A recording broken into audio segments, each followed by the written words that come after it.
In roles as author, Associate Dean for Academic Affairs, Chair of the Public Relations Department, and full Professor of Public Relations at Syracuse University and subsequently the University of Maryland, Dr. Elizabeth Toth has inspired and enlightened many minds in the public relations industry. Toth has received numerous grants and awards for her work. She has published over 75 articles, book chapters, and papers, and served as editor of the Journal of Public Relations Research, Journalism Studies, and Rhetorical and Critical Approaches to Public Relations. Toth has co-authored Women and Public Relations, How Gender Influences Practice, and The Velvet Ghetto, The Increasing Numbers of Women in Public Relations. Toth also received the National PRSSA Outstanding Advisor Award and the PRSA's Outstanding Educator Award. Toth holds a BA in Speech from Northwestern University and an MA and PhD in Communication from Purdue University.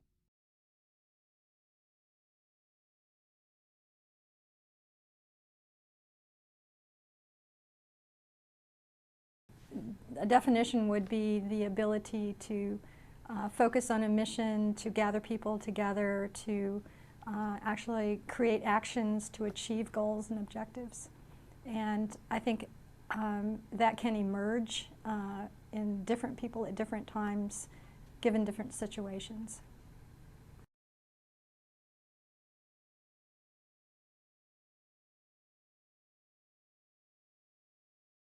I had a chance to observe Pat as the president of the Public Relations Society of America and as one of our best trainers, one of our best people for professional development.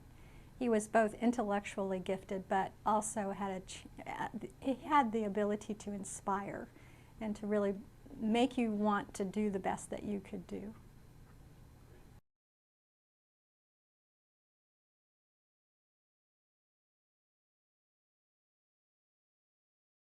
This was a tough one too, because there are lots of people that I could name. I wanted to first start with Betsy Plank, not because she's the person that named this Center on Leadership, but because she really, in her many years of being a leader in our field, has been a visionary, has always done the right thing, but has included people, has identified the best in people, has really brought out the best in people in order to achieve goals for public relations. But I could also mention John Palusak, who is also a former president of the Public Relations Society of America. He is a much gentler person, a quiet commander who again is able to listen to all points of view, but then to move us forward, to find the consensus and move us forward to goals.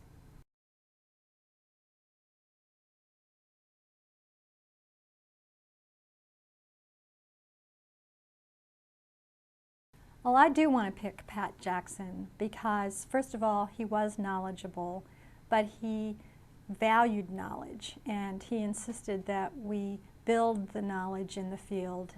And he was also able to distill it for everyone so that it wasn't just academic jargon, but it was translated in a way that made the practice better.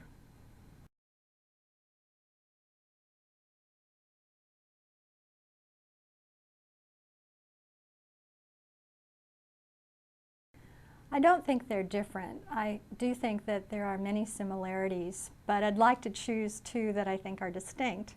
One is the ability to communicate well, in other words, use the skills to create messages, to understand feedback, to create ways of building relationships, and I claim that for public relations as distinct. The other is to consider the values that are, I think, part of any decision-making process. Public relations does bring the conversation of values to the table: morals, beliefs, expectations, obligations, and I think that leaders in public relations must understand that dimension to be successful.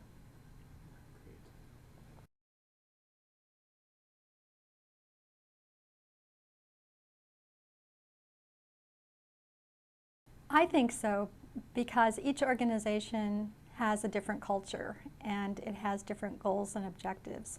I don't think I would do well in a corporate setting.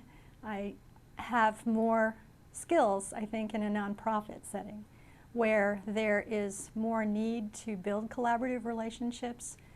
There is less need to do things quickly and in a hierarchical way.